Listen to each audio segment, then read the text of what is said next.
Bonjour à tous. Donc, petite réflexion sur l'amour. Pourquoi la plupart des gens ne savent pas ce que c'est l'amour? Alors, dans un premier temps, souvent, là où pourquoi l'amour ne va pas, c'est parce que déjà, dès la rencontre, on couche ensemble. Déjà, on se parle de façon coquine, on rentre dans, je dirais, l'intime.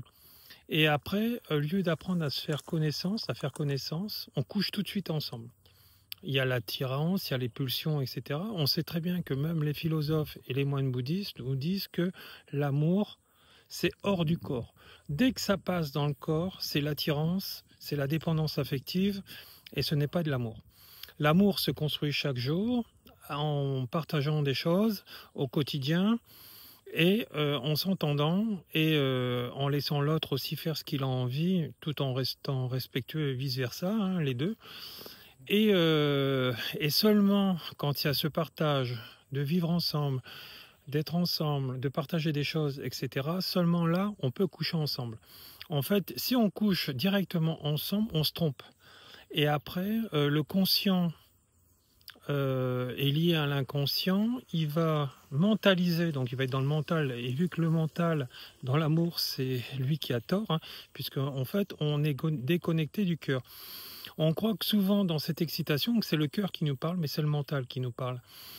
Et en écoutant le mental, eh ben on se plante et la relation ne marche pas parce que les personnes, une ou les deux personnes, ne font pas d'efforts et vu qu'ils vous ont pris dans le corps et non dans le cœur, bah vous êtes un bien matériel, une chemise, un string et ils le jettent et ils passent au suivant, etc.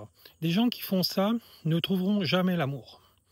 Un amour, c'est un amour fusionnel, c'est un amour qui dure dans le temps, c'est un amour avec qui on aime partager plein de choses tout le temps. C'est un amour où on se rend compte que l'autre, c'est vraiment la personne qu'elle a aimée et cette personne-là n'a jamais aimé une personne comme ça.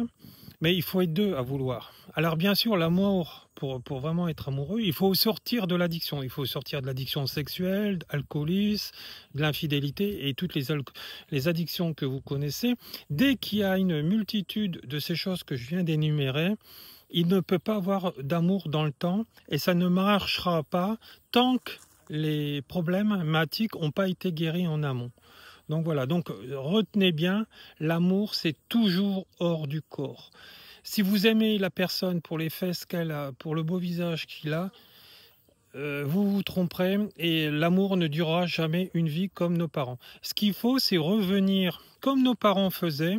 Les femmes souvent faisaient attendre les hommes un certain temps, le temps de faire connaissance et voir que la personne était sérieuse, etc. Et que les actes, les paroles étaient en accord avec les actes.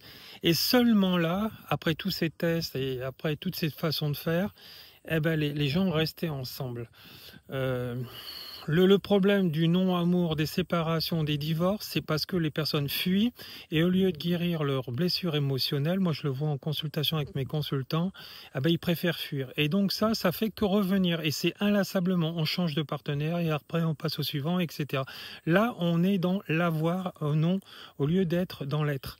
Voilà, donc ça, c'est ça, être amoureux, être soi, être une bonne personne, c'est être dans l'être et non dans l'avoir, et non dans la possession. On ne se met pas non plus avec un homme ou une femme juste pour les biens matériels.